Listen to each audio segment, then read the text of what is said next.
కేసీఆర్ ప్రభుత్వం అమలు చేస్తున్న రైతు బంధు రైతు బీమాపై దేశమంతా చర్చిస్తోందని తెరాస కార్యనిర్వాహక అధ్యక్షుడు కేటీఆర్ తెలిపారు. దేశానికి తెలంగాణ మోడల్ అభివృద్ధి కావాలని ప్రజలు కోరుకుంటున్నారన్నారు. పలువురు మున్నూరు కాపు నాయకులు కేటీఆర్ సమక్షంలో తెరాసలో చేరారు.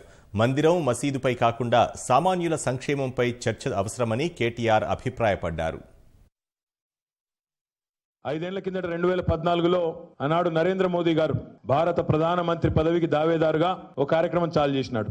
చాయ్ పే చర్చ అన్నాడు. కానీ 5 ఏళ్ల తర్వాత ఈ రోజు చాయ్ పే చర్చ లేదు. దేశంలో ఎక్కడ చూసినా ఇలా చర్చ దేని మీద ఉందంటే రైతు బంధు పే చర్చ ఉంది, రైతు బీమా పే చర్చ ఉంది.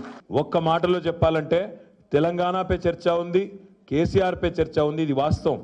నేను చెప్పేది అతిశయోక్తి కూడా కాదు. కులపరమైన అభిమానం ఉంటే ఉండొచ్చు, కానీ కుల గజ్జి ఉండకూడదు. అంటే మాదే గొప్ప, మేమే పెద్ద తీస్మార్కాన్లం. బీజేపీ వాళ్ళతో అదే ఉన్నది. ఇతర పార్టీలను గౌరవించాలి, వాళ్ళు గౌరవించరు.